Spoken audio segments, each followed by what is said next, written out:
thank you so much for doing the viewing and the listening. And I welcome you to your transformative program, Politics and Beyond.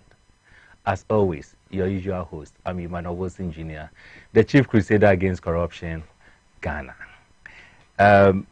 This very moment is a mixed feeling for me, but we'll do the best that we can. In that, whether we like it or not, God has been very good to us, and we've been able to go through the entire year. Today will be the last episode for the year 2024, and truly, we've really done all that we need to do. If you look at how we started this year, the topics that we've been engaging in, with the focus being on helping you make the right decision in 2024 elections, we can to a large extent say that we have achieved our focus and our purpose for this year. And so we want to say thank you so much. I indicated it's a mixed feeling, and it is just because I was coming with a high hope for us all to celebrate the end of the year. Just when on my way coming, my favorite uncle, who is more like a brother because of age difference, I was called on the way here that he died, or he's dead. And so I had to go and do the necessary things before getting in here. But whichever way it is, we still thank God for life. And we believe that whatever happens, it happens because God has a bigger plan for it. I want to thank you.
Today, we have very important guests to help us as we continue with that same topic, what we should expect.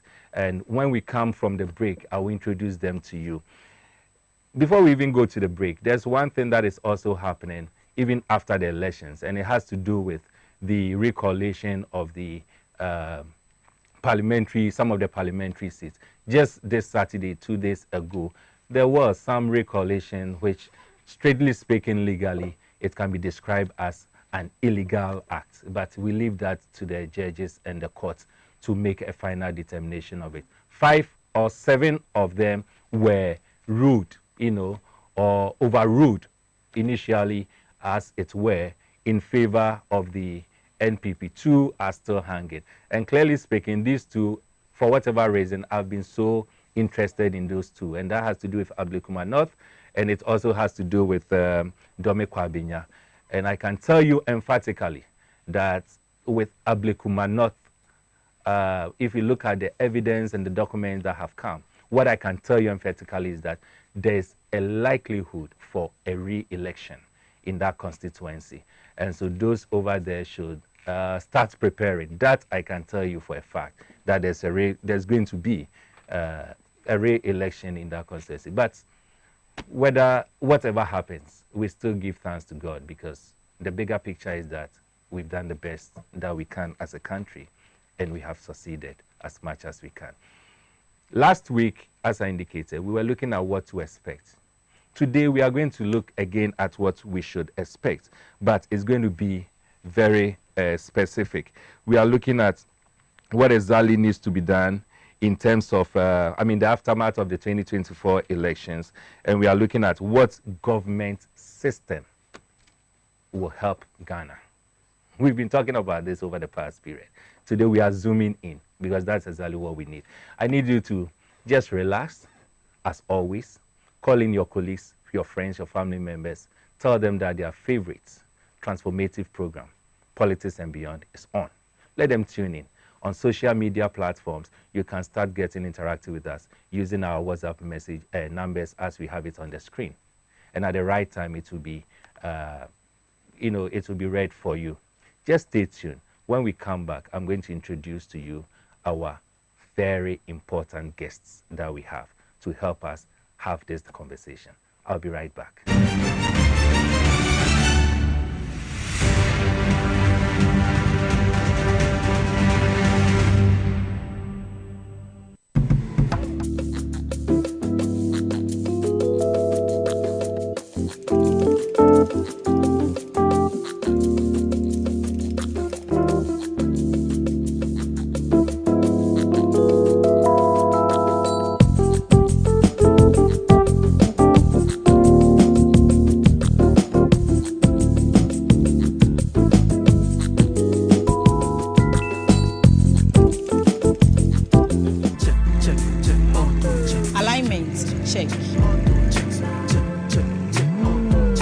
Brakes, check. Visit AutoChecks at Koforidua Aquadum Road for the roadworthiness of your vehicle, from saloon cars to heavy-duty industrial vehicles. Madam, your car is now ready for the road. Thank you so much. AutoChecks. AutoChecks. Check. AutoChecks. Your safety, our priority. Check. AutoChecks.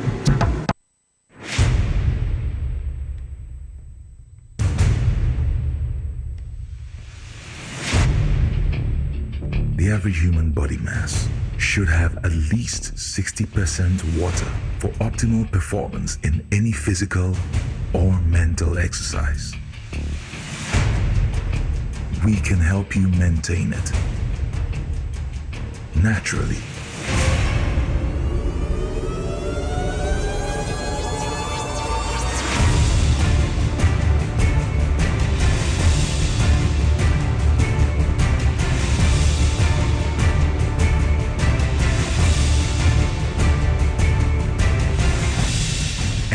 Natural mineral water. Simply natural. For bulk purchase, call 0596 273 546 or 0596 273 547. This advert is FDA approved.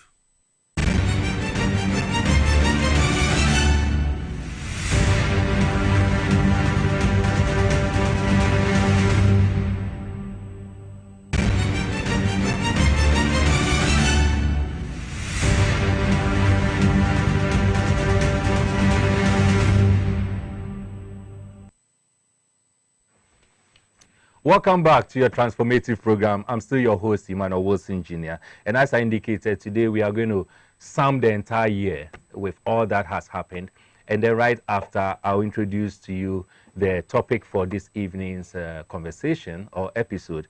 Then I'll also introduce to you the guests that will be helping us to do this. They are joining you. You have always been the original guest.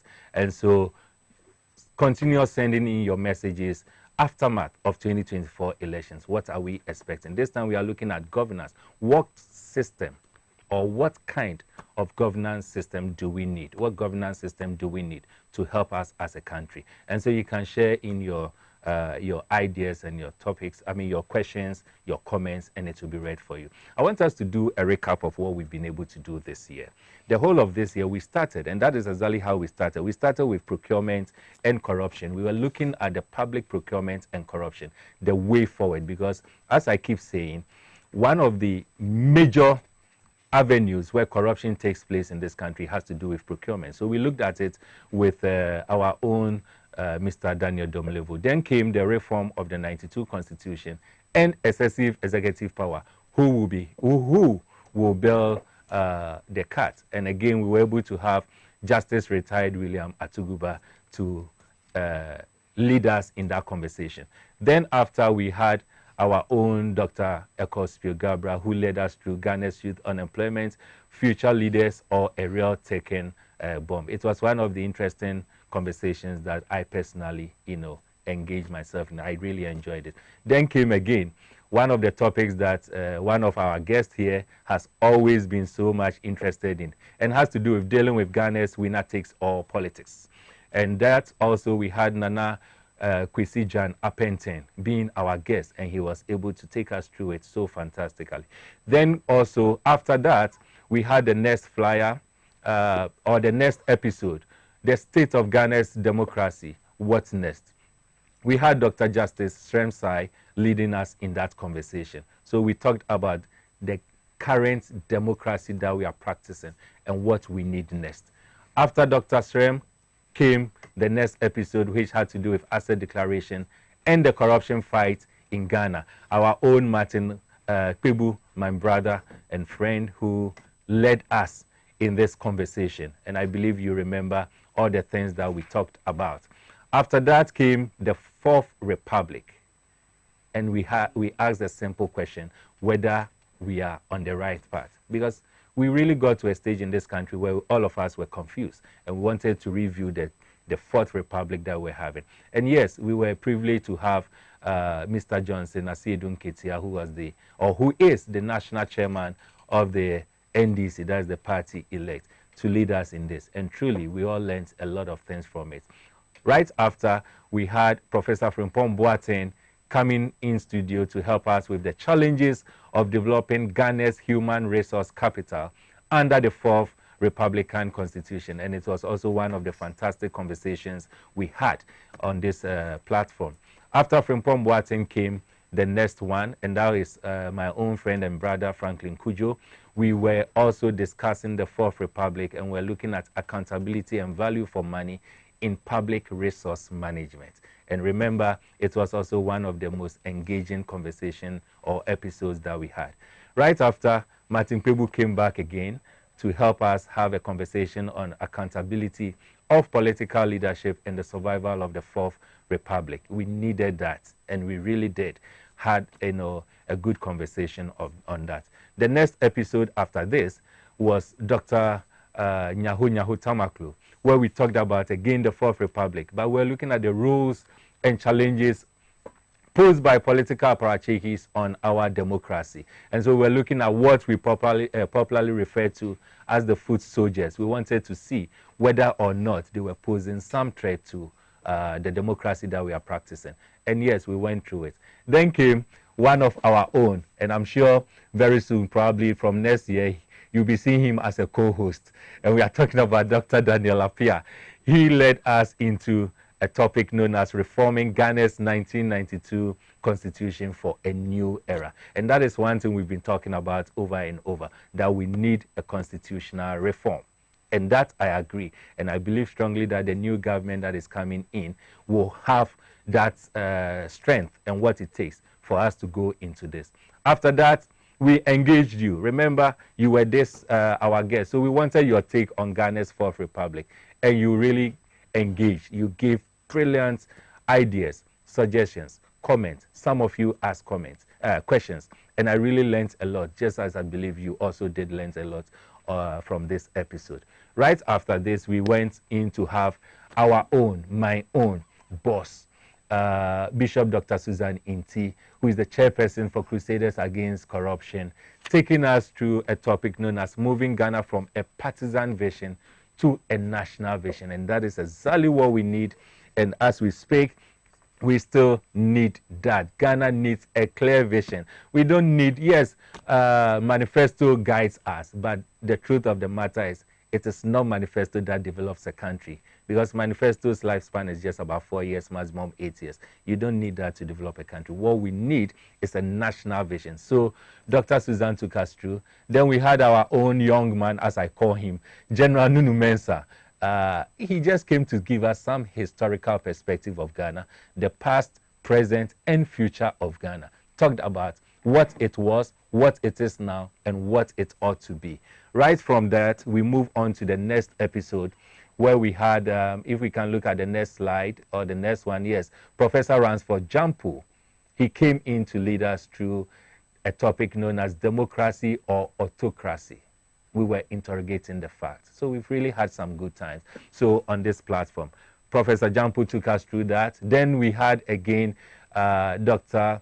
Daniel Apia, and then Yayira coming in to help us understand a topic, a very interesting topic, gender equality in public sector leadership. Where is the equality? So we had that one too as an episode. Right after we moved on to the next one, and you remember when all this hula balloon about some traditional leaders in this part of the country, Accra or Osu, I mean the Gans, they have gone to marry, or someone has gone to marry a minor, the person has not married a minor, and all those things. So we're also privileged to have our own Wulomo coming in to help us with this discussion, where we asked a simple question: how did I marry a minor? A factual journey through the Gadangbi tradition. He really took us through this. And I believe strongly that, and you will attest to it, right after this conversation on this platform, that hula balloon thing, it all came to an end because we were able to appreciate the fact and what exactly it was. Right from then, we moved on to the next episode where we had, we were just looking at Article 78(1) and the fight against corruption in Ghana. And so we had Mr. Seth joining in, and then also Daniel Domlevo joining in. So the two were our guests, and they helped us to appreciate Article 78(1) and the fight against corruption in Ghana. From there, we moved on to the next topic, or the next episode, where we had Dr. Kwabena Donko. We were looking at the real facts surrounding the current doomsor. And then it was current because that was exactly what we're experiencing. And Dr. Donko took us through. And as always, on this platform, we speak the facts as they are, devoid of partisan politics. And Dr. Donko really took us through that. And it was such a wonderful conversation that we had. Right after, we had the next episode, which was again with Dr. Nyahuta Maklu, Ghana's Fourth Republic, the roles and challenges posed by political parachiki, because there was the need for a second round of it, because you were requesting for it. So we had a second conversation on it. Then we went to the next episode where we had Dr. Bernard Atta. Those were the times when the rains were all over. We were looking at floods and road traffic in Ghana. What is happening? He took us through what was happening and the fact that we have lost it as a country because we have failed to adhere to the simple planning document that we have as a country. And so, yes, we were able to appreciate what was really happening. And that is the reason why every year we seem to be experiencing floods in this country or certain parts of this country, particularly when we get into the rainy season. From Dr. Bernard, we also went to the next episode where we decided to engage the youth. Beautiful one. Because we were tackling youth unemployment in Ghana and we wanted to hear from the youth themselves. And so we had Green coming in, and then we have Na also coming in. And the two really did justice to this. They represented the youth perspective, devoid of whether or not they are experts in the field or not. But I believe strongly we had a good conversation. After that, we got into the last quarter of the year where we were preparing to go into the election. So we decided to zoom in. And so we started with election 2024, the battle for your future. It was your future. Governance is about your future. We had a good conversation on that. Right after that, we moved on to the next topic, the next episode, which was, again, election 2024, securing your future. And this was actually one of the topics that I really enjoyed. Then we moved on to the Galamsey fight and its impact on the election 2024. And I remember clearly this was the episode where I showed you a member of parliament who unfortunately has won or retained the seat, telling us that, of course, he belonged to the MPP, and he was a coordinator of, Baumia's election, telling us that because of the coming election, if they decide to fight Galamsey, it will affect their fortunes. And so in his own words, ye enjoy Galamsey and ye enjoy Nochina. I remember that conversation that we had. And I remember pleading to electorates in that constituency that for that particular statement, they should make sure that guy doesn't win. Unfortunately, he won. But it's okay, all well and good. We moved on to the next one. Dr. Lord Gowans took us through repercussions of corruption, Galamsey menace in Ghana as a model. So we were focusing on the Galamsey. Right after Dr. Lord Gowans, we went to the next episode, speaking out against Galamsey, and that was Dr. Segbefia. he also took us through the Galamsey issue. Right after Dr. Segbefia, we moved to the next one, where we had His Excellency Dr. Ekos Gabra coming in, talking on impact of corruption on economic development. Right after that episode, we got the next one, which was, the slide can, yes, we had the people say. This was actually the last, I believe, the last conversation we had before the election. I should think so, or no. Well, I don't think that was it. Okay, so we had more. So that came, and then after we had this one to 7 December's election, who should we trust? And Professor Jimfi really did a great work. So actually, this is actually the last episode we had before the elections. And it was deciding your future on 7th December. We had this episode on the 2nd of December, some few days to 7th December. So we all decided to go and decide on our future. And the response is what has happened.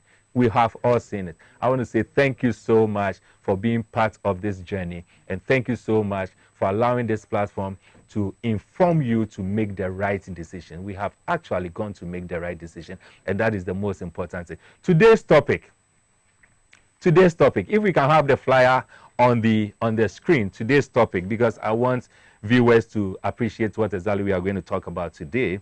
But we are looking at, as I indicated, we are looking at the aftermath of 2024 elections. What governance system will work for Ghana? Last week we started. Today we are continuing. It is going to go into next year for a period, and then we move on to the next focus. My guests this evening, they actually need no introduction. They need no introduction. Right, immediate left, mine left immediate is my own chairperson. That is my immediate boss. My immediate boss. That is Bishop Dr. Susan Inti. She is the chairperson for Crusaders Against Corruption Ghana. Bishop, welcome to Politics and Beyond. Thank you so much. Good to see you. Yes, good to see you. Ever looking young. We thank God for that. Bishop, I hope all is well. All is very, very well in Ghana. Good. Yes. Good to hear that. Very well in Ghana. Good to hear that. I think a lot of the Ghanaians are happy. Mm-hmm. I believe, because they've made a decision. That's right. Those that abstained, That's right. they've got what we deserve. That's right. And we're looking forward to the next 4 years. That's great. That's great. We are looking forward to the next 4 years, and it begins from now, because we'll be talking about it. Then my own brother, my friend. If I tell you how we met, it will amaze you. But I was there one day. Let me tell you, I was there one day. And then I got a call. I had then gone to do a radio program somewhere. And so I got a call. And when I got the call, I didn't know the number. The person calls me and says that I am so and so. I said, okay. I said, I've been following you. I admire your work. I love everything you do. For whatever reason, I listened to you today on so and so radio station. I said, okay. I think you went overboard. You did this, you did this, you did this. You should have done it this, I did this. I said, okay, that is really good. For me, I felt so humbled to know the fact that there are a lot of people who are watching what we do. And that is a strong reason why we can't go bad, or we just can't, be misled. Then later I got a call from Gempa that they are having a program, and I have been requested to be one of the guests. I think guest speaker also. I said, okay, how did you get my number? I said, oh, I got it from so and so person. I was like, oh, okay, the name sounds familiar. I called and I realized he's the same person who called to check me up. He was checking me. I said, oh, you see? So if when he called, I had been rude to him, that would have been it. So let's be very careful. Let's be very careful. And now he's more than a brother. I mean, he's more than a brother. Our relationship has become so strong. He's more than a brother. And I'm talking about no other person, someone who needs no introduction on this platform, someone who is going to be a co-host from next year, whether he likes it or not. And I'm making reference to your own, my own, our own, Dr. Daniel Appiah. Doc, thank you so much. That big humbling introduction. Doc, you so much. good to see you. Good to we see started you. the year. By God's grace, we Yes. are ending it together. Certainly. We are And then ending on it together. a positive note, very, very good note. But I hope Yeah. all is well. All is very, very well. That's great. All is very, very That's well. I great. think one couldn't wish for anything better in the same way that when things are not going on well and you engage with political parties as to how we can move forward. That's right. Those that listen to us through various forums certainly include the incoming government, the NDC, the Karen's national chairman, many people. And so I'm very excited that many of the proposals that we made, which they actually put also in their manifesto, that's right. now they are incoming. And so we can only look forward to something very positive. Before we even go into our topic, I will be asking you, the two of you, I'll be asking you your take on the outcome of the elections and what makes you think the results that we had, we had that results. Because for me, it is unprecedented. The difference is wide. Even under Rawlings's regime that we're seen as a military and all that, we didn't have this kind of margin even in parliament. But you see, just like you said, one of the things that makes me so happy about the government that has won or the party that has won is the fact that we have been doing the anti-corruption crusade for a while now. And I can tell you emphatically that if there's any political party or government that has been so receptive to us and have not seen us as enemies, it is the current elected government. The outgoing government actually treated some of us as though we are enemies. When we were speaking the truth and we were trying to help them fight corruption, they were rather seeing us as enemies. And you remember when we had the opportunity to engage the now elected president to be, was the name John Mahama, I asked him a question, whether or not he's going to see anti-corruption crusaders as enemies or friends. And I did enjoy his response, that he said that anti-corruption crusaders are going to be seen as friends, partners in the fight against corruption. And unfortunately, this government didn't see us as such. So on that ground alone, I believe strongly that there seems to be some goodwill when it comes to fighting corruption as far as the elected government is concerned. And that is why I am so happy. I'm so happy that we have a new government that will be ushering in 7th of January 2025. And they have shown to us that they are not going to treat us as enemies. I believe the days of threats and all those things will be over. I remember some time back, early this year somewhere, I got to a stage where I said to myself, I need not be out of the house after 7 p.m. because of the threats I was receiving. And Madam Chair knows all of these things because of the threats that I was receiving. And you just can't be in your own country and trying to help defend democracy and be seen as an enemy, where 7 o'clock, wherever you are, you must make sure that you are home. You've locked yourself. House arrest. Anyway, so let me start with you, Doc. Doc, were you anticipating the result that we had? There are 2 dogs here. Okay, so for clarity purposes, I refer to her as Madam Chair. So Dr. Pia. Yeah. Right. And so I think prior to the elections, all the polls, the credible sources and international organizations suggested that the NDC was going to win. But almost all the polls also predicted that it was going to be a very, very close contest. Not this kind of outcome, not this kind of gap that we've seen from the elections. And so many of us were expecting a very close contest at the end of the day. Although thinking of it could even maybe go to a second round, and then from the second round the NDC will win. But at the end of the day, what maybe many of us underestimated was the anger, the widespread anger in the system. maybe we didn't take seriously the warnings from Afrobarometer and others.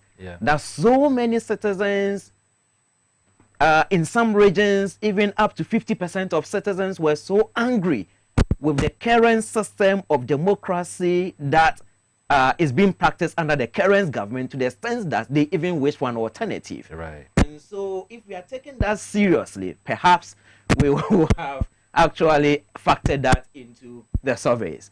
You know, but all well and done. The facts pointed to many of the surveys pointed to the fact that the NDC was actually going to win at the end, except for the die-hard NPP maybe poster who threw away all the signs and then wanted to do something to please their paymasters. Otherwise, all the credible surveys pointed to the fact that the NDC was really going to win. But not with this kind of tsunami exactly presence in parliament. Talking of the tsunami presence in parliament, Madam Chair. So coming to you, what did you really foresee that we were going to have this kind of heavy majority in parliament?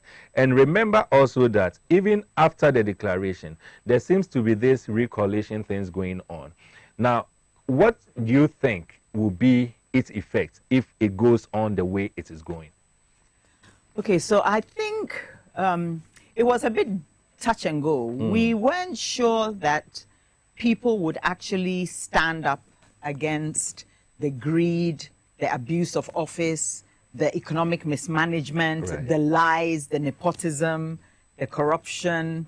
You know, we were not sure that people were that angry that they would dump the party because of the behavior or the characteristics that had come over this time. So we were all wondering whether the real Ghanaians, the true Ghanaians, the citizens of Ghana would show up.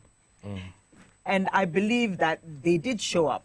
We were also anticipating a lot of violence, a lot of underhandedness, etc. I'm part of the Eminent Persons Group for the Christian Council of Ghana, and we had to go to meet with the Chief Justice. We met with the NPP leaders. We met with the Electoral Commissioner, and, you know, talking about the preparedness of the elections, the peaceful elections, what were they doing to make sure that everything would go well. We met with the Commissioner of Police, the IGP. So everybody was on tender hooks to find out, or we were anticipating that there would be some shoving and pushing and violence, etc., etc. So we've come out very well. The Ghanaian citizen showed up.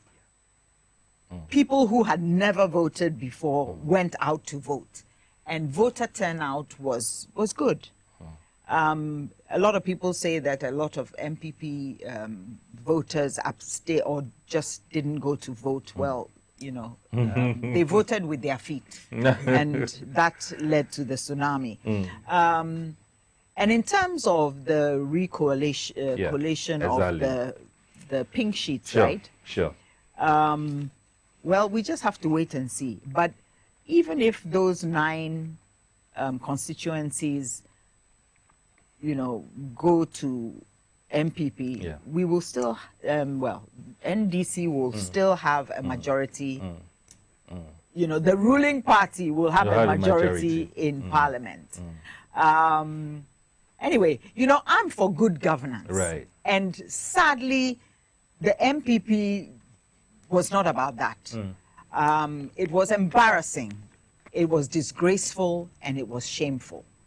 And, you know, anything for good governance in Ghana is what we want, or what any good patriotic citizen wants. We want a Ghana that we can live in, not a Ghana that we have to leave to go somewhere else to have a better life. We want that better life in Ghana. And we want to make sure that we have that better life in education, in transportation, in business, and that's what we need. So I'm looking for a better Ghana, to, you know, creating the Ghana we want together. That's right. There's people talking about NDC having two-thirds, NDC not having two-thirds. Does it really matter? I think it does. We were talking before about the fact that we need a two-thirds majority in the country, in Parliament, to be able to push through a lot of the constitutional reforms that we've been talking about for the last how many years? That's right. We always come to this constitutional review point, and then everything falls down. It just doesn't happen because we don't have that majority. This is the time that I believe God has given us a carte blanche. Right. And it's like it's a choice. Choose you what you want, Ghanaians. What do you want? And you can pay for what you order. And so we need clear guidelines, clear instructions, clear vision about where we want to go so that we can use the mandate that we have to get there.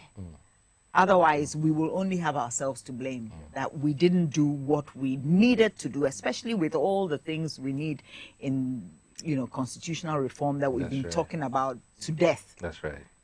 That's right. Doc, do you have anything to add to that? Why do we really need two-thirds? Doesn't matter, because what is important is just majority. Bishop is saying that it is important because we need that for reform purposes, which I agree to a large extent. I agree, I agree with her. Since the 1992 Constitution, came into force, now many of us have seen many loopholes, such as, the position and role of the Attorney General combined with Minister of Justice.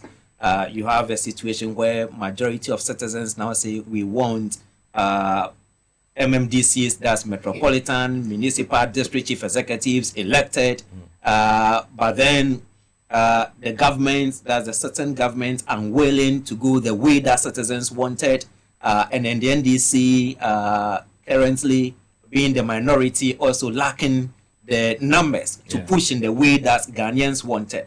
And so now with the two-thirds majority, it is as if God has given this country a carte blanche. That's kind of, the authority, the power, everything that this country or the leadership really needs in order to choose a better democracy. Exactly. Because if this opportunity passes and we are not able to create a better democracy, then we have ourselves to blame. And so it is more like choose before you this day which way you will go. Exactly. Either you go through a better democracy or you are going to implode and then go through the alternative that many African countries have gone and then gone down the hill. So the two-thirds majority is really needed because many of the constitutional reforms under the entrenched, non-entrenched provisions or clauses do not require referendum. All that you need is a two-thirds majority. And so we will urge the party to hold on to the two-thirds majority and to keep fighting to maintain it at the end of the day, so that we'll be able to push through. Yes, please. I just wanted to say this because why we're saying that this is a moment for Ghana. And it's a moment that we have been praying for in our nation, that we will have these kind of mandates to do what is necessary. In a country, for example, like Belgium, these developed democracies, we are finding that a lot of them are having coalitions, lots of independence. So to get that good majority is, very, it's nearly, it's not happening. That's right. Belgium has not had a government for 5 months because because of the coalition, they can't agree for decisions to be made within the parliament, etc. We are getting to that place where people are now coming into the political space in terms of new parties, the third force, etc. And it's going to possibly, over the next few decades, erode the dominant parties if they are not careful. Right. And so this is the chance that we have. We have lived to see it. It is today. It is now. So we need to take advantage of the opportunity during the lifetime of the opportunity and not throw it away, because we don't know when we will have such an opportunity again. That's solid. That's really true. That's very, very, very true. So you see, what it means is that whether we like it or not, God has brought us to this stage in life as a country, and he didn't just give us the 2/3 in Parliament for fun.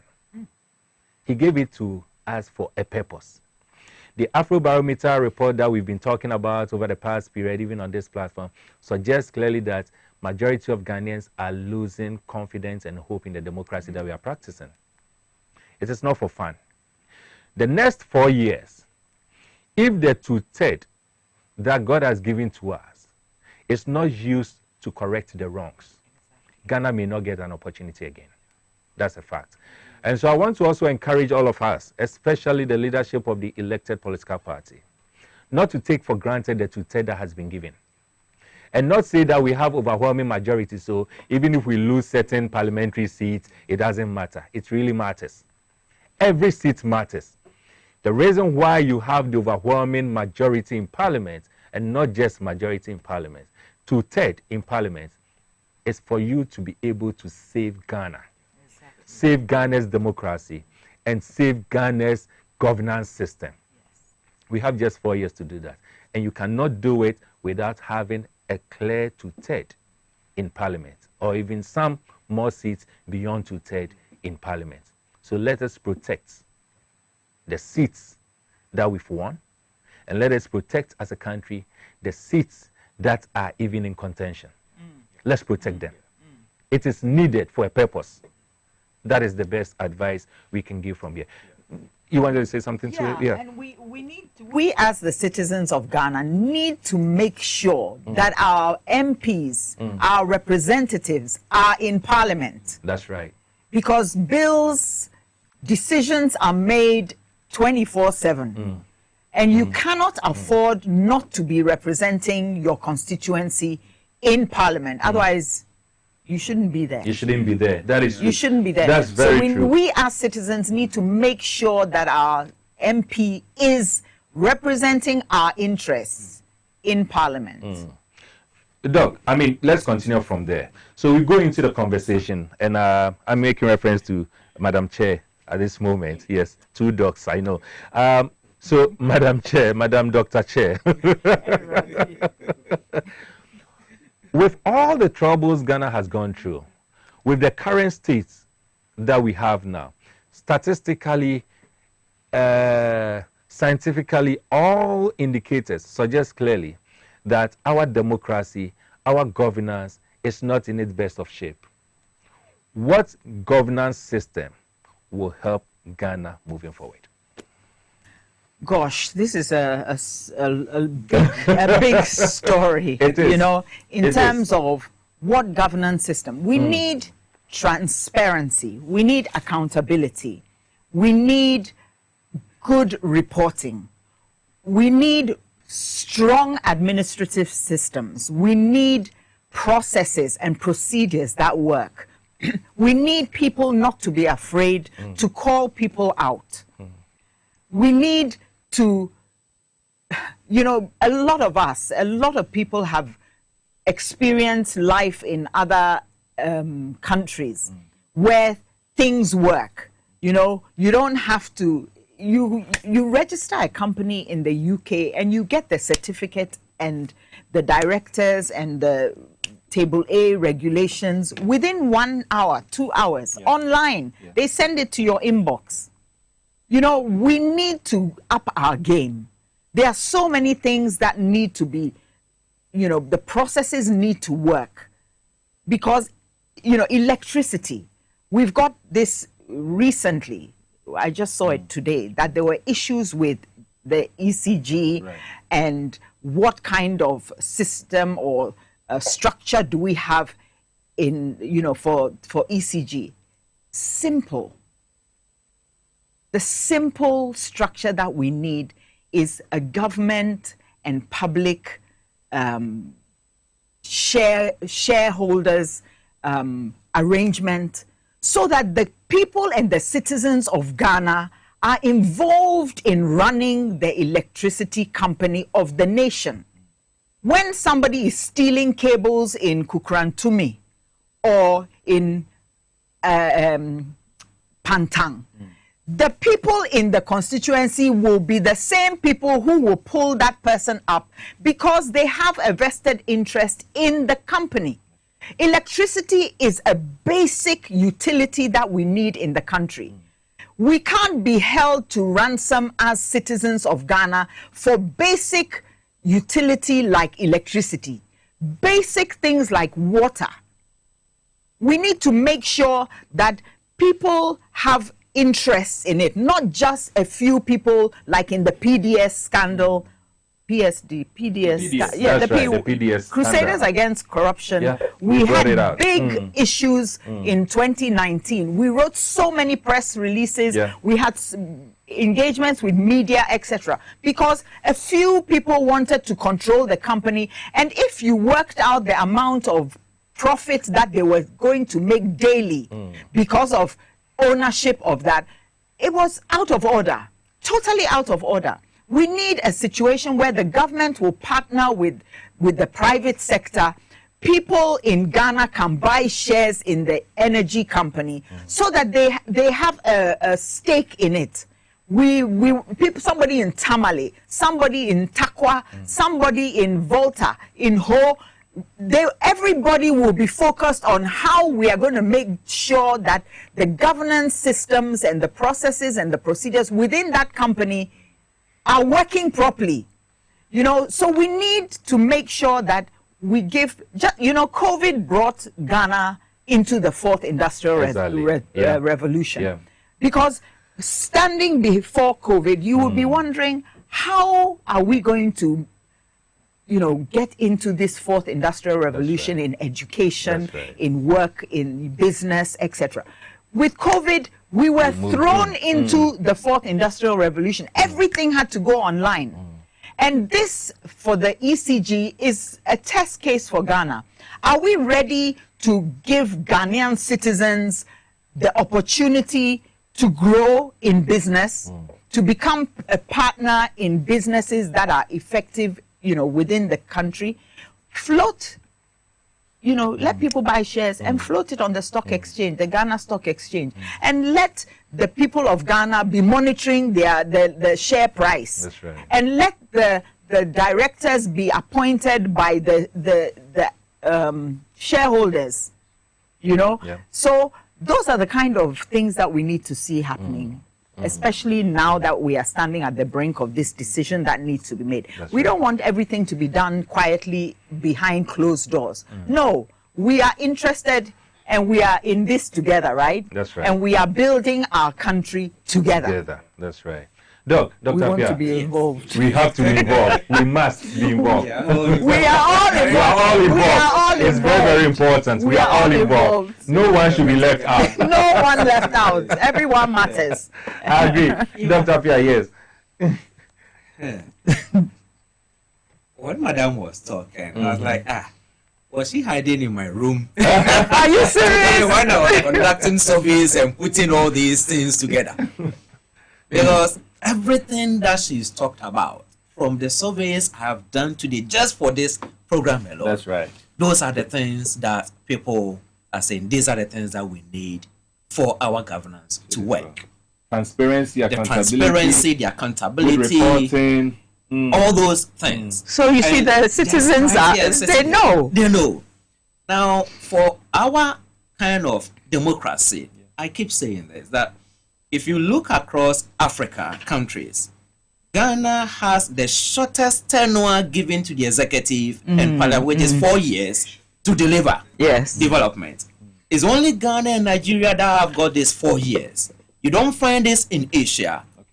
In Africa, the 54 countries, only Ghana. When you have a system like this, now the mechanisms of governance that you need to make this work is strong accountability mechanisms. Exactly. And I'm very, very happy that the NDC got it spot on. When on its manifesto, accountability was put as one of the strongest things or the strong pillars that they will focus on if elected and God being good, now they have the power. Yes. And so it is very, very important that they focus on building very strong institutions and mechanisms of accountability. Exactly. They have to build strong mechanisms to track progress in terms of development projects, reporting at the end of the day. Yes. And they also need to build the mechanisms that take seriously the voice of citizens. The voice of citizens. The voice of citizens, not just a voice sitting on the media, a voice sitting on radio, but across all the MDAs, ministries, departments, and agencies. When citizens go there to transact business, is there a mechanism through which the citizen can file a report or a complaint if something is not going right, or can make a recommendation for something to be improved? Thankfully, during the past 3-4 years, there has been a World Bank project that has tried to build that kind of mechanism, but the project has ended, the money is finished, but then all the mechanisms that were being built also have not been completed, but the one is finished. And so this is the right time for this incoming government now to come and then continue. Within each ministry, department, and agency is a client service unit. And then they have created an electronic system that takes input from the citizens as customers. Where a citizen is not happy, the citizen can then transmit it directly to the Public Service Commission. They build service there at the end of the day. But the service are yet to be connected to the ministries, departments, and then the agencies. And then the Public Service Commission picks it up. If there is a negative report that's been filed by a citizen, they have to call the director or whoever is the head, and then the relevant officials to come and then report. This makes it very, very effective for the government and the incoming government to have a centralized unit where they can track performance and where they can improve service delivery. That is one of them. The other area where the incoming government will need to focus on is to strengthen the internal auditing mechanisms. Right. The bill has already gone through various stages, and then Cabinet okayed it for it to be passed. But as to whatever made the current government to be afraid to pass or to create an independent internal audit mechanism that will check public officers, we don't know. But for 4 good years, it is back and forth between cabinet, executive. And thankfully, if you once again read the manifesto of the NDC, it is one of the things that they say that they will focus on at the end of the day. And so within the 120 days, they shouldn't lose sleep in getting this passed. So accountability mechanisms need to be strengthened. The voice of citizens need to be strengthened to make this system of governance work. The third area that I want to focus on is an area that many have really neglected. Ensuring that women are empowered in public sector leadership. If you look at appointment as chief executive positions, appointment into boards, into corporations, appointment into many of the top level echelons of this country is almost filled by the men, occupied by men. Just few positions given to the women. But if you look at the performance of women, check the state ownership report, you see that the women has performed the men in managing our state enterprises. We've talked about it here. They've transformed many of these poor performing state enterprises into profitable ones. And so this is the time that we expect the incoming vice president, Professor Nana Jane, to lead that kind of crusade, to put women at the center and make sure that what is due women is given to them when it comes to the center of leadership. No longer should women be pushed behind at the end of the day, because they have proven that if given the opportunity, really they will deliver, not just deliver, sometimes they deliver even better than the men at the end of the day. So we need to strengthen these mechanisms at the end of the day. That's very important. Yes, in order to move forward in the right places. There's this conversation that we've been having, and a lot of Ghanaians seems to be so much interested in it. Initially, people were banking their hopes on a third force. a third movement, saying let's do away with the duopoly, the NDC MPP duopoly. But truthfully, if you look at the result that came from this just ended election, it is so clear that the duopoly will be on for a long while. You know, people make the argument that with this overwhelming majority in Parliament, probably one of the things that needs to be done or considered in line with reforming the Constitution has to do with this winner takes all issue, where we need to probably move away from winner takes all and reform the Constitution to present a proportional representation form of government. I don't know what you think of that. Doc, let me start with you. Right. So it is an idea that has been floated for quite a long time. Yes. And also because if you look across Europe, you will see that the Western European countries have a system of governments that promote this proportional representation. Yeah. From Germany to Sweden to Norway to Finland, you find 2 or 3 governments or 4 political parties, 2, 3, 4 political parties always forming that kind of government. It creates that system of checks and imbalances at the end of the day. Even only if we will be able to create that and then distribute the share of votes according to the proportion of the percentage of votes that a party obtained in the elections and distribute the seats in parliament according to that particular kind of system, it will be okay. But for now, at this particular juncture, what is needed is what God has given Ghana. The overwhelming 2/3 majority that has been put in the hands of the incoming government to transform the landscape and make sure that what will make Ghana a thriving democracy, a thriving economy, actually happens at the end of the day. And so, yes, the issue of proportional representation speak to the heart of the speak to the issue of creating checks and balances. But if the incoming governments can use the authority to create independent bodies and strengthen the independent bodies, for instance, I mean, why should an independent auditor general be asked to proceed on leave when he's doing the right thing? Exactly. And when he proceeded on leave, the one who came, did he issue a single surcharge? No. And so our independent accountability bodies like the audit service, this is the time that the incoming government must strengthen this kind of positions. Yes. The NCCE sitting out there has been weakened at the end of the day. Nothing happened. Trash sitting out there. You know, so at the end of the day, it is important that we need to create the internal checks and balances that strengthens public accountability, so that political elite will have the fear of God in them, that they are not going to wait for 4 years to be voted out. Whilst you are in office, if you steal a dime, if you take a pesewa that does not belong to you, there are independent bodies that will deal with you. And that is what has been missing from our governance system so far. All the reports and everything ends up on the desk of the Attorney General, who is a member of the ruling government, and he decides whether or not to prosecute. But if we can use this 2/3 majority to create more independent systems of accountability, I think Ghana will really become the star, the black star of Africa, that Nkrumah actually envisages. Because we are not poor in terms of natural resources. We are not poor in terms of the financial resources. It is the fact that when we get the money ends up in people's pockets, the pockets of party financiers, and because they know that the Auditor General, the Attorney General have been appointed by the certain government, nothing will really happen to them. You know, when we talk about accountability, you know, we are talking about accountability across board. Yes, right. We want to know how our money is spent. You know, not people giving money to people under the table with no receipts, keeping money under the beds. Every single penny that the government has belongs to the citizens of Ghana. I want to know where my pesewa is going.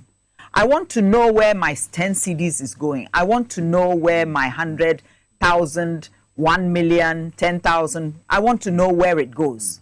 And you know, if you are a public servant, that is exactly what you are. You are serving the citizens of Ghana. You are not enriching yourself. And you know, one thing that I find very offensive in Ghana is when somebody says, oh, I will chop small. I mean, excuse me. Let me chop small, huh? What is chop small? You know, you are a laborer or somebody doing a job is entitled to get paid. Yeah. So let them get paid. But when you say chop small, you know, it's like having one cake and then you determine the kind of slice you want in the cake because you have, you know, you are in control of the cake. Right. So we have a system that is very, it can be very offensive because it is not okay to take money that belongs to a village or a town or a city or a municipal assembly and put it in your back pocket. That is corruption. And I think we need to call a thief a thief. You know, we are looking for so many different adjectives. You are a thief. You are taking money from the municipality. You are taking money from our roads. You are taking money from our waste systems. And, you know, sometimes when we talk about politics, we are talking right up there as if it is just about the politicians. It's about the administrators in every government department. It is everybody who is, you have to pay to buy a form that should cost 50 cedis and you have to pay 150 cedis for the form because of the administrator. That is theft. And we need to stop that. We need to call a spade, not a digging implement. It's a spade. So we need to have this kind of culture. We have to change, crack the culture code. We have to change what is normal in Ghana. It is not normal. When I go to get a building permit, I am told to pay 50,000 cedis and then 50,000 to the Ways and Means Fund. Otherwise, I'm not going to get my building permit. That is out of order. That is theft. That is not going into the consolidated fund. That is going into administrators' pockets.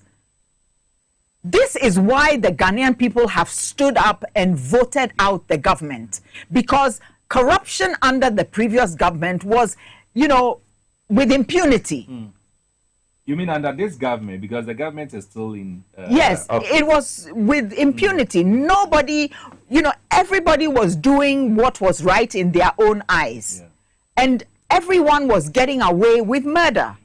And we need to have people who will write people up, who will do the right thing, who will enforce the right thing. Because we can have a lot of, as you said, we can have a manifesto that says everything. But at the end of the day, who is going to make sure? Who is going to enforce the law? Who, isn't it our police force? Isn't it our judges? Isn't it the people that are supposed to be running the ministries, that are supposed to be ensuring that they are doing, the people under them are doing the right thing and not extracting money from everybody for just ordinary things? So, you know, we have to dig up some things, you know, and I'll go back to the Bible. In Jeremiah chapter 1, verse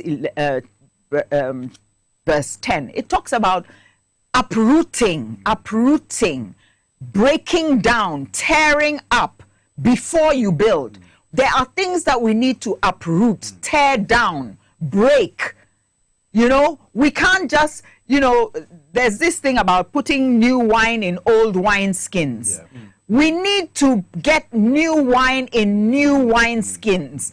There needs to be proper auditing of all ministries. Auditing, getting people's job description, making sure that people are doing exactly what, not that they are supposed to be at work, but then they are moonlighting somewhere else. You know, there's so much that needs to be done in our country. And I think, as we are saying, God has given us a mandate. Right. God has given us a blank canvas. Yes, there will be issues, challenges, debts that people have collected that we will be responsible for. But even when that, in the book of Kings, when the widow, the husband died and the creditors were coming for her children because the husband owed money, God had a way of delivering her. God gave her a plan and a strategy, and our prayer is that God will give His Excellency John Mahama the strategies, and his team the strategies to deliver us from evil, to deliver us from debt. And God has a way. You know, God, as we said, God is the one who brings people into power. And if He has brought you into power, that means He has a way for you to go.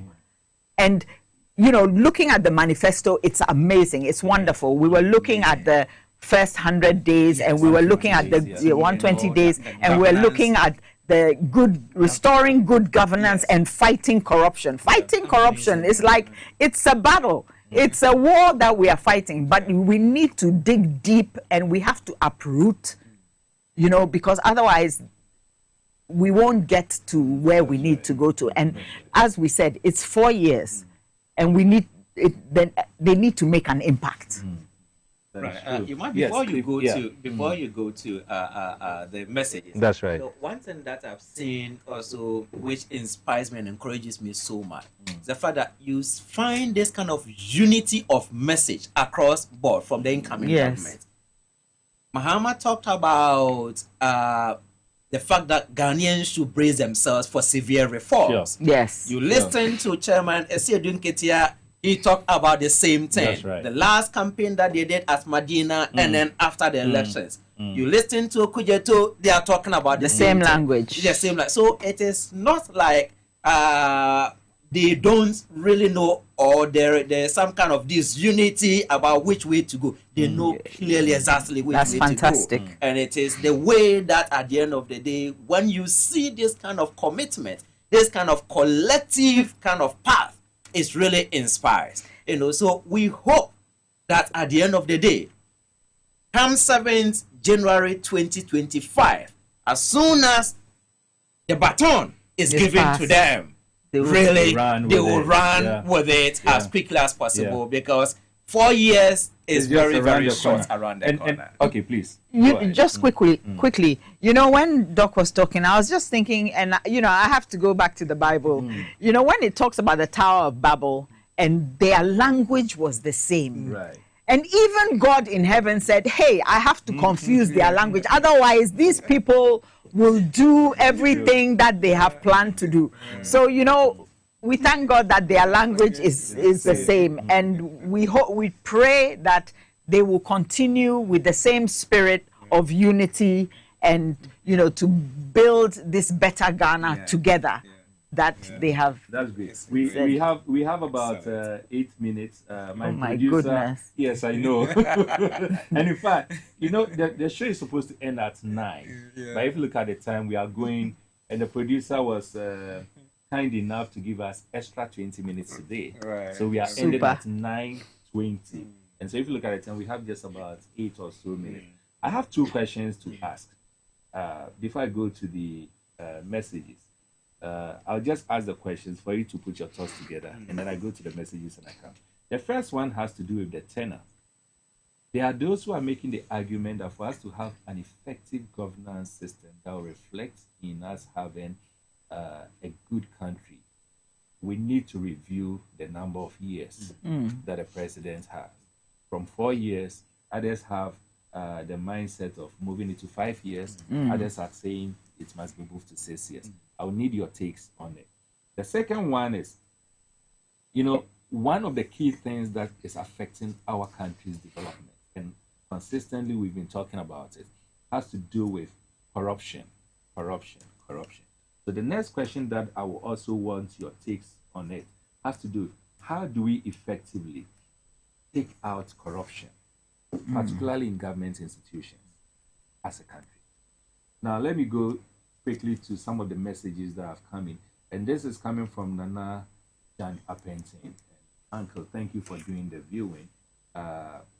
Nana Apentin is also not a stranger to this platform. He says, these elections, like previous ones, show that Ghana is solidifying as a duopoly instead of a democracy. The solution is to introduce proportional representation and partisan elections at the local level. So he has made two proposals. Partisan elections at the local level. The second one is proportional representation. That is what he said. Now, the other messages that we have here. Mr. Wilson, the president-elect should and must desist from being called a nice man. They should not repeat the mistakes of Atamils by maintaining the current Chief Justice, IGP, and the Chair of Electoral Commission, and also the CDS. If they are, I can tell you on authority that NDC is heading towards doom and catastrophe. All right, you didn't add your name. Good evening, Mr. Wilson. What about house renting issue in Ghana, especially in Accra? Here, people are doing things because of rent in Accra. Here, please, John Mahama should please look into it for us. Thank you. I agree with you. You also didn't add your name. This one says, Mr. Wilson, our problem in this country with regards to governance has to do with winner takes all government. And that is really true. Secondly, appointing majority of MPs as ministers, weakening the role of legislature to scrutinize the executive. And that I agree. Thirdly, allowing the president to appoint leaders for key state institutions like IGP, EC Chair, Chief Justice, CDS, etc. And this is from Moses in Kwanta in Oti region. Moses, you've just reflected my mind. I mean, that is perfectly true. Especially the second one, that is appointing majority of MPs as ministers. It weakens, I don't know the rationale what's the for option? What are the so other the options? Constitution says that you need to appoint, I think, 50 plus one of your ministers must come from Parliament. Legislature is supposed to be independent and a guide. They are supposed to check the executive. Now you are bringing most of them from the legislature to be part of the executive. How can I be an legislature and I'm supposed to play the role of a referee, and at the same time I'm part of the executive, being a player? You know. So I agree. Exactly. It is something that we need to so the 2/3 that we have should be able to take care of this in Parliament. They should be able to do this kind of reform. So yes, Moses, that is a great one. This is Musa Abattoir in Asawasi. Musa, thank you. The illegal recollation that occurred on Saturday is unsustainable and will not hold for long. There's no provision in the CI that permits the EC to engage in such actions. This cantata-style declaration is bound to be overturned in due course. The rules of engagement are clear. Once a declaration is made, any aggrieved party must seek redress through the courts, not by conducting a recollation. The EC have exhibited enough bad faith and bias towards the NDC. The future is pregnant. This is from Musa Abattoir in Asawasi. Good evening, Mr. Wilson. I thank God has heard our prayers as a nation on the election of Mahama. I pray the good Lord grant him the wisdom to change the mess created by this Nana Addo government. By the way, a regular listener of this program. By the way, I'm a regular listener of this program. Congratulations to you and to the panel members that you have. Reverend Justice Aposaho. Yes, Reverend Justice, thank you so much. You've always been a regular listener, and not just a listener, a tester. Thank you so much. Hello, I am Edwina from Winneba. My grandma and I never miss your show. We love it. Keep it up, Ima. Thank you so much, Edwina, and my love and a Merry Christmas to your grandma. Anytime I'm in Winneba, I'll surely look for you. Thank you so much. This NPP government has nothing to offer Ghana. I'm Abdullahi Mumuni from Kumasi. Good evening, Openyi Emmanuel. I am Reverend Dr. Graham, the Peace Chief Ambassador resident in Kumasi. I am fully being blessed of your program. Enjoying Bishop Dr. Susan. Thank you so much. Thank you so much, Reverend Doctor. Good evening, Mr. Wilson. I am Efo Robert from Kwame. No. Okay, so good evening, Mr. Wilson. Efo Robert Kwame Senu is my name. All right, that's right. I hope beyond the politics, we have to keep on reminding the president-elect when he finally takes office, when he is going astray, so that the trust that the people have in him, he should be honest with us and make sure his appointees don't live extravagant lives while the institutions in Ghana suffer from many infrastructural defects. Thank you. Thank you so much, Efo. That is true. Good evening, Mr. Wilson. It isn't that MPP did not know that they would lose the elections. They knew, but they were manipulating things to rig the elections, which did not go well with them. They used all parameters to rig, but all eyes, both locally and internationally, were on them. That is right. You didn't add your name. Good evening, Dr. Daniel Appiah is making my day. Thank you. God bless you, politics and beyond. God will protect you and give us long life and prosperity. But MPP should know that not only one woman gave birth to a vagabond by Abubakar. Okay, Abubakar. Thank you from Northern Region. Thank you for doing the listening and the viewing. John Mahama has the opportunity to rule Ghana with the kingdom perspective in order to make a difference in line the expectation, maybe in line with the expectations of Ghanaians. You didn't add your name. Good evening, Mr. Wilson. My name is Nathan. Testing from Adan. The submissions of your panelists are apt. Our institutions must work effectively to benefit every Ghanaian citizens. This show is top-notch. Thank you. Education on governance lives here. Education on governance lives here. Indeed, it lives here. Kudos. Thank you. Thank you so much. Madam Bishop, please, can you take up the office of Shraj? If you wouldn't mind sharing your phone contact with me, I need to learn a lot from you. And this is Simon. All right, Simon. The next administration should also investigate Ghana Health Service, especially the regional and district health directors. Organizational looting in this country is too much. Hello, Mr. Wilson. Good evening. I'm Richie from Ebura, Cape Coast. I have been listening to both NDC and MPP in their campaign, and after NDC won this election, I haven't learned from both political parties to implement proper perspective and mechanisms to make our agriculture priority. Ghana is here to make even a crop as our priority production.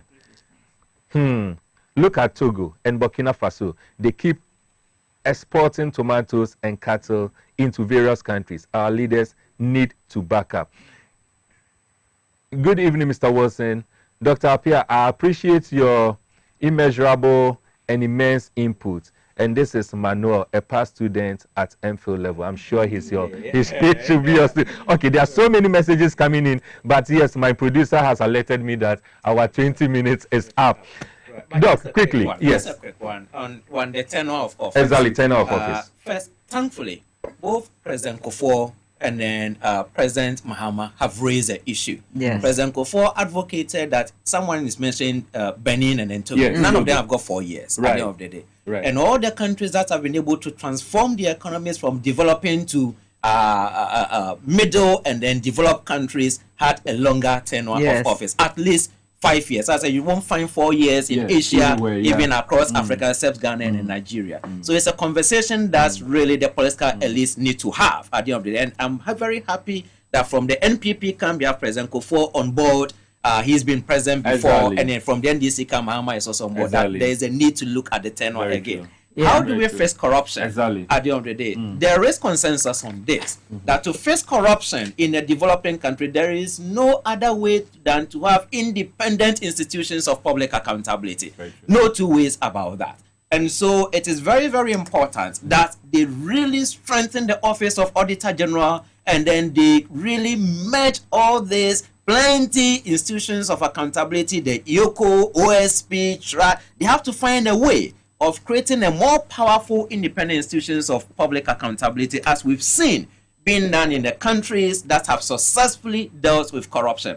And then there is another solution that has also been advocated, which has been accepted by the NDC party in their manifesto, that there is a need to create special court, high court, that will speedily deal with cases of corruption flagged by the Auditor General and then other institutions. And so we hope that if that is done, and they don't have to now wait for an attorney general or some political office or holder or some president to now issue the green light for you to go to court. But the auditor general can just go to court and then prosecute case of corruption. We believe that this country will be able to deal with corruption. Well. And this is what has been done across many countries. The recent study by the World Bank on the most effective supreme audit institutions across developing countries clearly showed that those that have got high levels of autonomy in prosecuting cases of corruption are the ones that are very, very effective. And Mr. Demolevo and others have got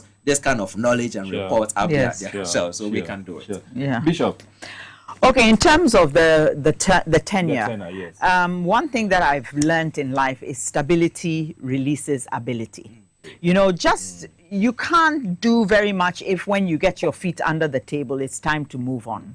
And so I think stability will bring, you know, the stability in governance, enhanced policy implementation with a 6-year term. They can initiate and execute complex policies, focus on long-term strategy, not just what are we going to do for the next 4 years, and then, you know, we are leaving anyway. So it'll give the administration time to plan, you know, to get in and do something substantial. Also, the amount of money that we spend on campaigns, you know, every 4 years, it's like, it's crazy. The amount of money spent on billboards, you know, it's madness. It could fix half of the problems in the country. Half of the problems in the country would be resolved if we weren't just throwing money at this campaign. That's right. So reduced electoral pressure, encouragement of accountability and efficiency, you know, a sense of ownership and responsibility, strengthened executive authority, strengthens the executive branch of government. And there's so many benefits to having a longer tenure. I mean, obviously, if it's a bad president and they're messing up, we have to have, obviously, the way that we can get rid of them. And then in terms of corruption, it's auditing, reporting, it's doing the work. It's having people whose eyes are on the ground, you know, and it's kind of like a supply chain. It's from the person at the bottom of the hierarchy to the person at the top of the hierarchy. And everything rises and falls on leadership. If the leader is corrupt, the people on the bottom, it's like, forget it. You are as corrupt as me, so you can't even hold me to account. That's right.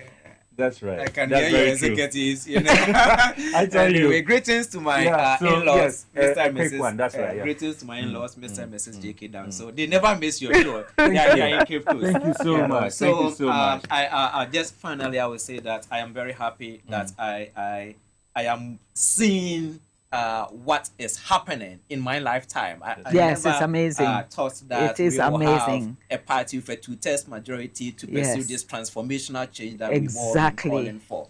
And so I will humbly call on President-elect John Mahama and then his team that they need to take this God-given opportunity seriously and not let Ghana down, so Yes. that Ghana can once again become that transformational country that we were at independence. And so I am grateful. Thank for you. it. So Yes. just a second from both of you, then we wrap up. A second or two. We are ending the year, and this actually, we are in the 1 year anniversary of Politics and Beyond. In words, wishes. I think that Emma, you've done a great job.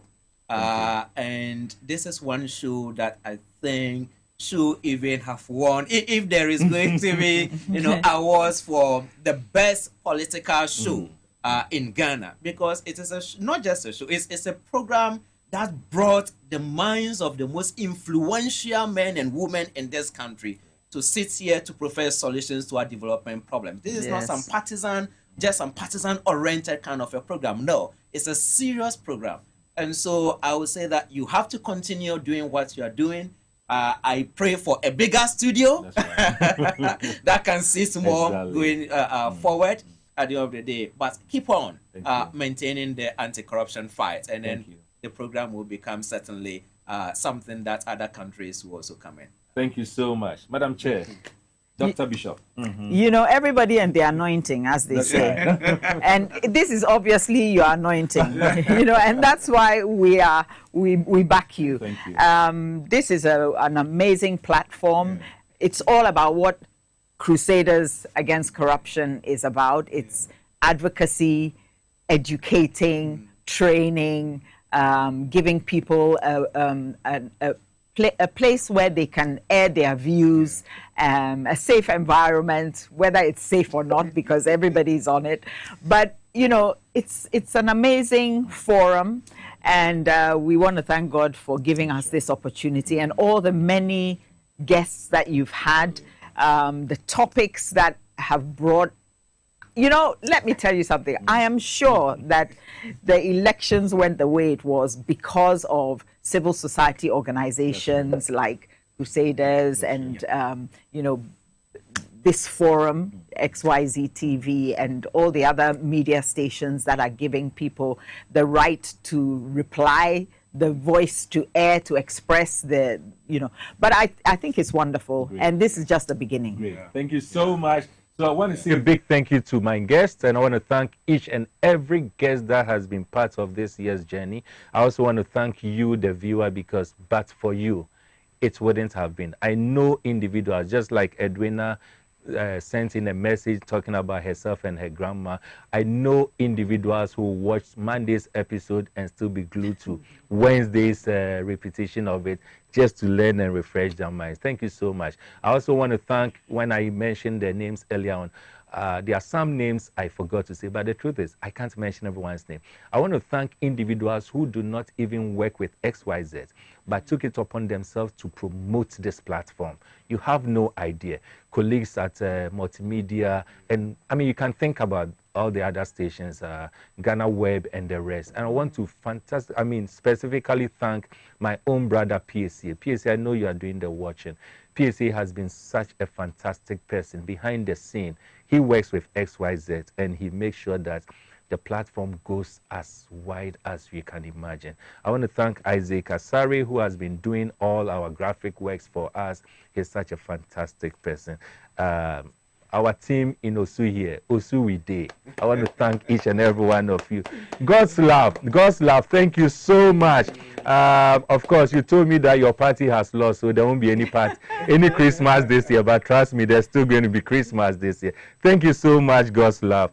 And finally, something happened, and I want to share with you. I have this very good friend of mine. He's an MPP guy.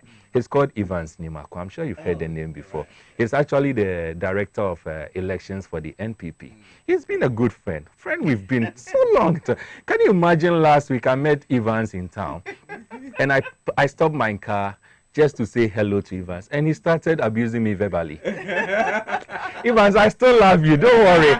No matter what you do, you are still my brother. You can insult me. You can do whatever you want to do, but you are still my brother. Thank you. The emotions. I mean, I couldn't believe that. Exactly. So, Evans Nimako, don't worry. Let us protect the two-third majority. That's very, very important. And if for nothing at all, let's remember what has been said here. Stability releases ability, not just in the political setting, but in every aspect of your life. Such a solid and profound statement coming from my guest, Bishop Dr. Susanity.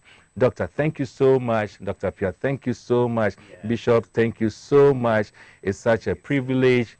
It's such a privilege. All too soon, this is where time will allow us. My team, I love you so much. I love you so much. I love you so much. Ralph, thank you too. Thank you so much. This show is going to be repeated this coming Wednesday at exactly 11 a.m. Till we meet again next year, God willing. All I can say is that Merry Christmas, and we love you so much. Happy New Year. Good night and enjoy the Christmas holidays.